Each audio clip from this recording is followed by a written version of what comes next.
Hello and welcome. I'm Lucy Brand, Hi there, and I'm Natasha Harris. and And we're the founders of the Circle Light Movement. And today we're going to be talking about um, if you're feeling frustrated and stuck right now and you're not moving forward, then you'll really want to hang around and listen to what we're talking about today is why we choose safety over desire time and time again.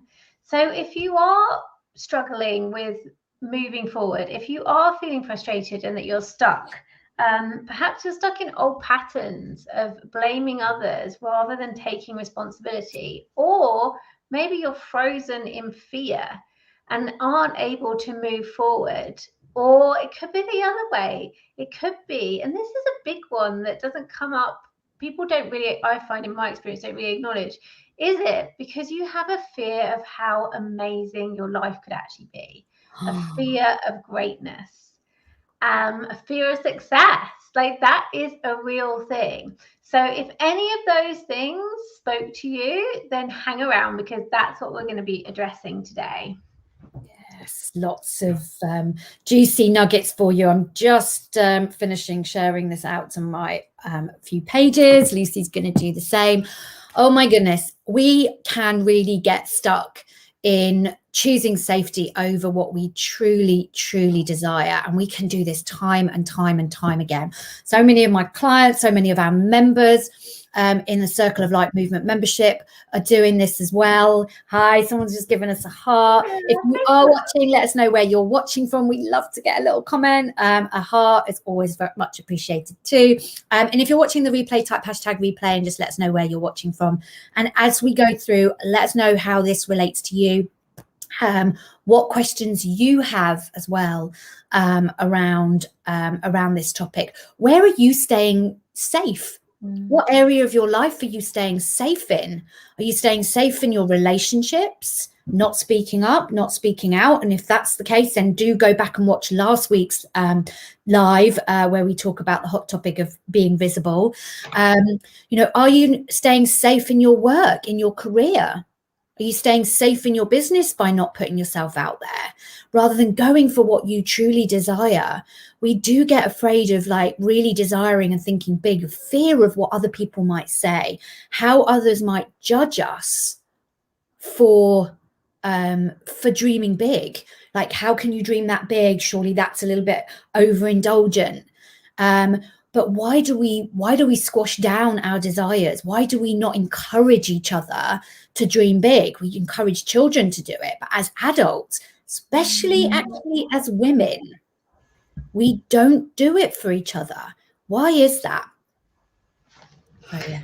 Yeah, I completely agree. And also to add to that, what excuses are you making that keep you safe? So is it like, oh, it's not the right time? Oh, I don't have enough money in the bank. Oh, I don't have the right support around me. All these things are actually just excuses. And what happens is when you say these things out loud, or even if you think them, so when we think, our thoughts create our reality, and when we speak, and our energy as well creates our reality, what we see. So if you're saying, if that's your rhetoric in your head, if that's your story in your head, like, oh no, like, no one will support me, no one will help me, I don't know the right people, I don't have enough money to do that, then that's going to be your reality. And if it's been like that for a long time, that means that pattern's ingrained in you. Probably mind, body, and energetic. But the good thing is this can change. This can absolutely change. That one of the things that I share is EFT, emotional freedom technique, and it massively changes stuff because it can rewire your neural pathways in your brain as well as shift your energy and your body. So what that means is it gets things moving again, and you can have a different perspective on things. So if you're feeling fear because you want to do something but you've never done it before, it's out of your comfort zone, you don't know what your friends are going to say or your family are going to say, that fear that rises up on you, you can tap that out, EFT it out, and then replace it with feelings of empowerment, feelings of confidence, feelings of expansiveness. And then when you do that, it's from that space, that energetic, expansive space of feeling peace, that's where you take the action from. And I Yeah. guarantee the resistance will be so much less to you taking action from that space to follow your dreams than it will if you're doing it from a place of fear or your comfort zone. Yeah, it's so powerful. And, you know, it's a choice. It really is a choice whether we stay stuck in that space of safety, or whether we choose to do something and shift the story, or as Lucy says, the excuses that we are sharing out. Because if we believe that time is always working against us, then time will always work against us. If we believe we have an abundance of time and that we always find time to do the things that we want to do, it's true. then time will always work for us.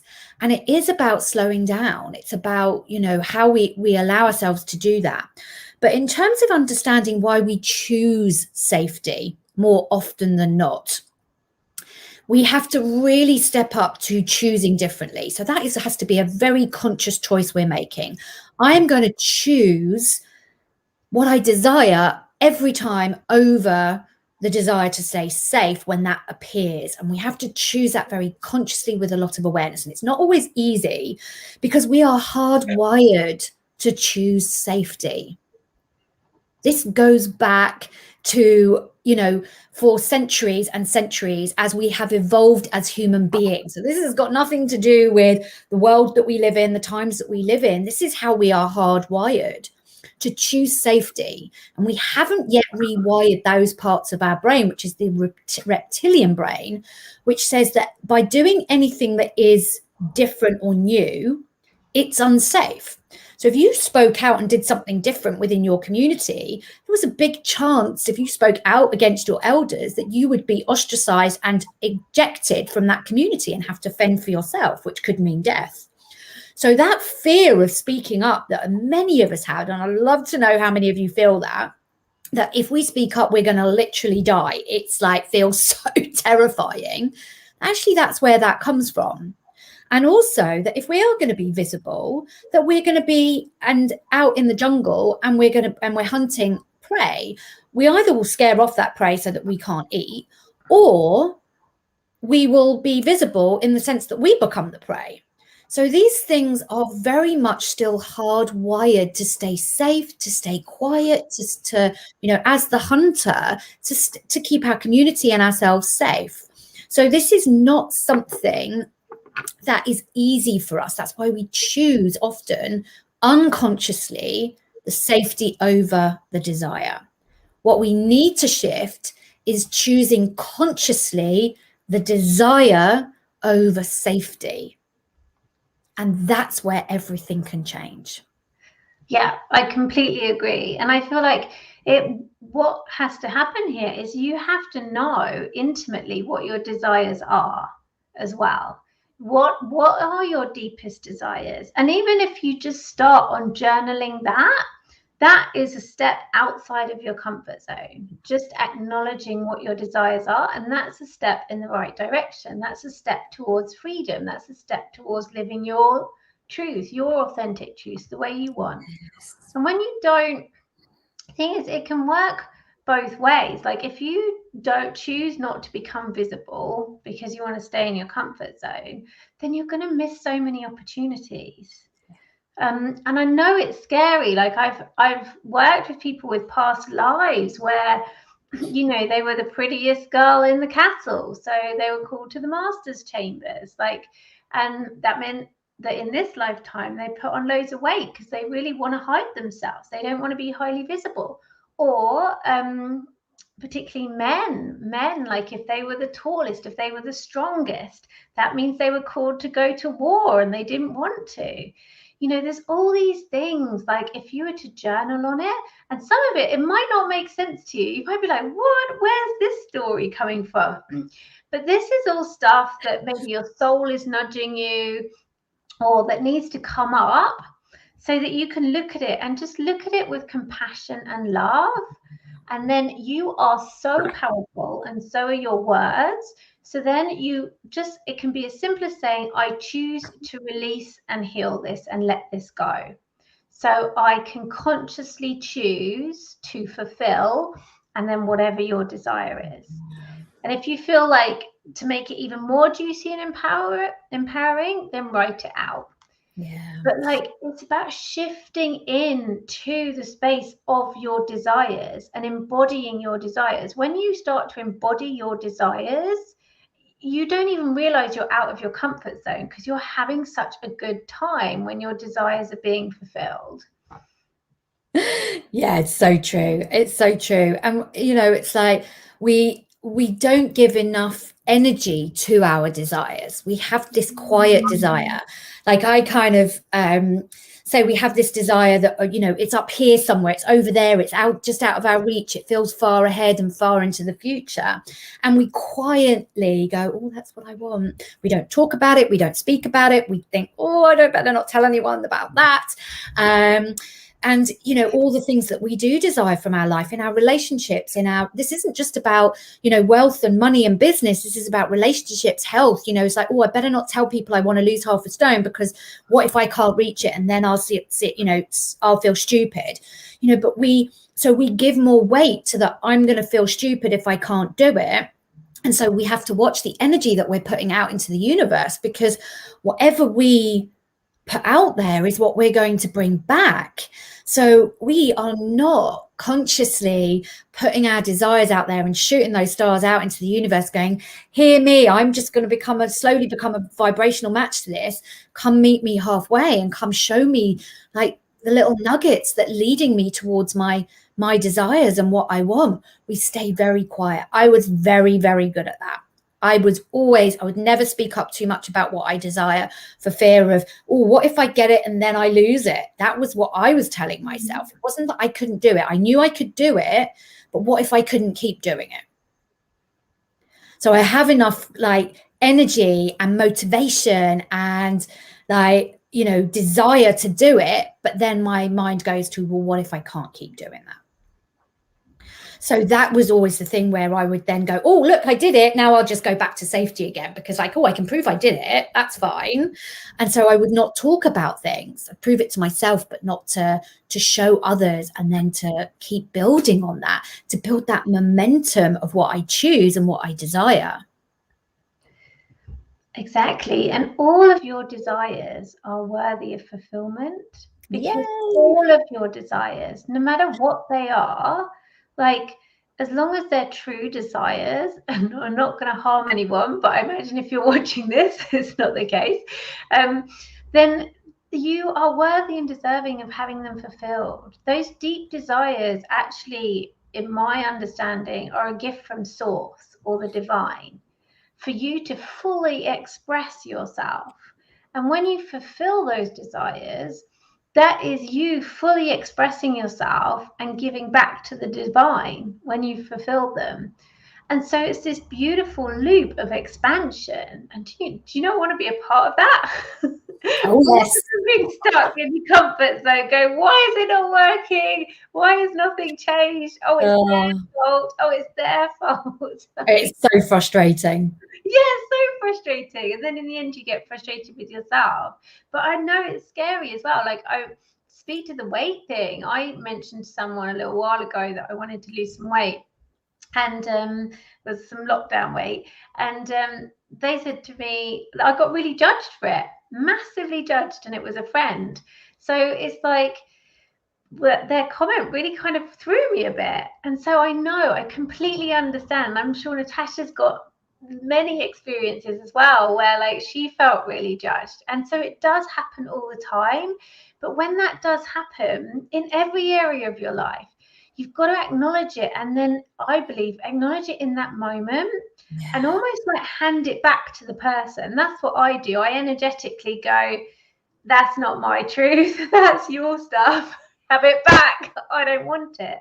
And again, for me, if I look at how I see this is, when I energetically give back someone else's stuff, I was going to swear there, but I'm not. When I energetically give back someone else's stuff, it frees up my comfort zone. So my comfort zone can increase, my comfort zone can expand, because when you step out of your comfort zone into something new, when you're in that vibration for a while, your comfort zone then encompasses that new vibration. Yeah, it's never still. Energy's never still.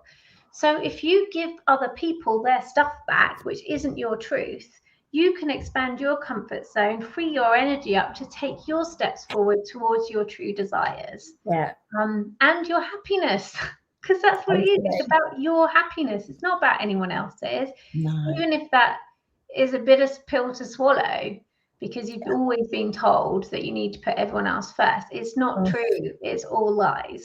Yes, it really is. It's one of the biggest lies that we are fed, that we should not look after ourselves first. I love what you just said. I had to write that down. Energy is never still. And it's so true. We know it, but actually, you know, and when we get excited, our energy gets excited and go, come on, like more of this, please. That's the energy that we want to get into in our desires. You know, it's really about getting into that energy and living in that duality, that actually we can have the fears around things because they're really true. As I said, you know, they're hardwired into us, that we can go, oh, it's going to be a bit scary to step out, but actually my desire wins.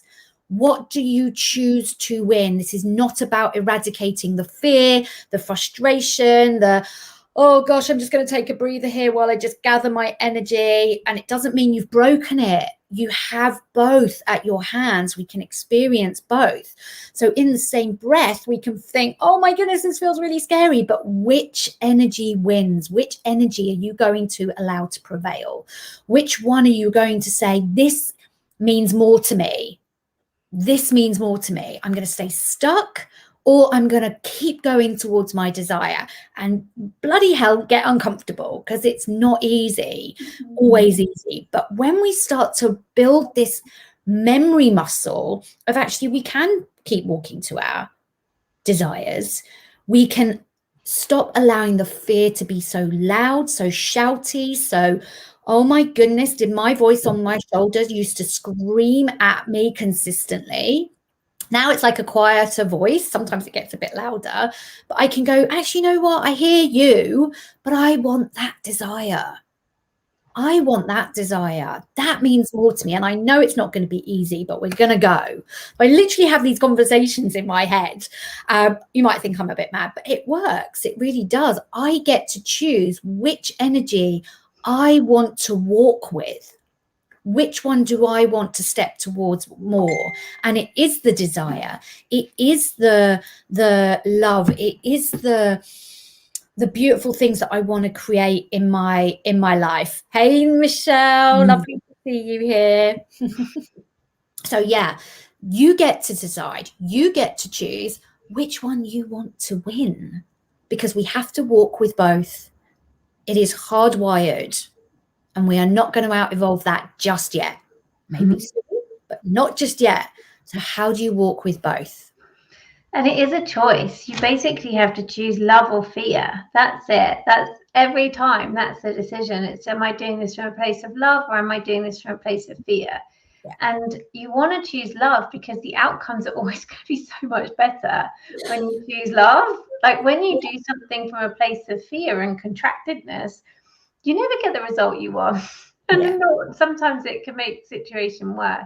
But what I'd like to share is like something that's really helped me with refining my desires. So sometimes, like for me, I can have a lot of ideas, get inspired all the time, and then that can lead to overwhelm and freezing and not taking any action. So my suggestion would be is for next week, every day, write down your desires, maybe 10 of them, if you've got that many, and then move the next day, read over them again and refine it down to 8, and then read them again and see if they feel right. Do it for 7 days. And then what will happen is you'll really start to understand what's a true desire and what's a desire which has just come from your ego. And so when something's just come from your ego, it doesn't feel as nurturing, as nourishing, as juicy as a true soul desire, because our soul came to planet Earth to experience things. So it does want to experience things. And so when you tap into that, like do that little homework, if you like, every day for the next 7 days, you can really define your desires. But also it helps you to get clear. So it helps you to vision them with your third eye, because you start thinking about them, dreaming about them. And when you do that, you're calling them in to you.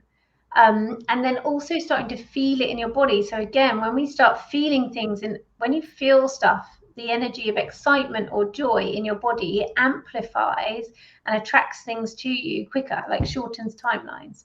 Yeah. So it's a really, really good exercise to really focus on what your desires are. If you're feeling stuck around that, you don't know what they are, or you're not moving forward. Because also, if you do it for 7 days, the action steps that you need to take to fulfill your desires, as well as calling in, you need to meet the universe halfway, they will come to you as well. The inspiration while you're in the shower or doing the washing up or hanging out the washing, be like, oh, I could do that. And I could speak to that person. I could change this. I could shift that around. And then again, your desire, it's like a big melting pot, a big cauldron. You have to get in it and all juicy with it and work out and throw some things out, call some things in. That's what life is. And sometimes it can get messy. Yeah. But that is kind of fun. Creating mess is like, when you bake a cake and you make a mess of the kitchen, when you get to eat the cake, it's awesome. Is that why I don't like baking? I don't like the mess in the kitchen, but I love that it is all part of the cauldron, and we love putting things in our cauldron, letting it simmer and seeing what comes out. And I love that, that tip that Lucy's just shared with you about writing your desires and just really honing down to see what is your true desire. I think little thing that I will add to that before we wrap up is that make sure your desires are your desires, not what society expects of you. Because sometimes a desire is like, oh, I should want that. I should want that. And this is what my family expect from me. This is what, I've worked a lot around with people, about decisions to have children and what should be and shouldn't be. What they do is like, well, I should want children, but is that truly your desire? To get married, to have the job, to climb the success ladder, to do all these things that we should be doing, and then really spending this time. And again, it comes back to what we were talking about earlier, making conscious choices about what you truly, truly within your heart desire. Beautiful. Oh, well, thank you everyone for watching us live. And if you're watching the replay, thank you as well. Yes. If you have any questions, then please reach out, tag us, because we're more than happy to answer them. Yes. And just to let you know that our doors to our membership will be closing next week.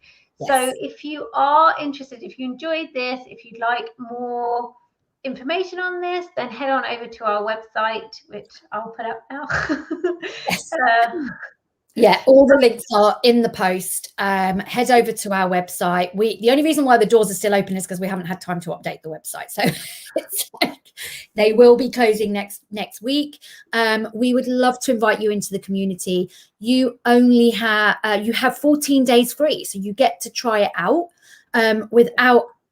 without any obligation to stay. So come and try it out. Hang out with us.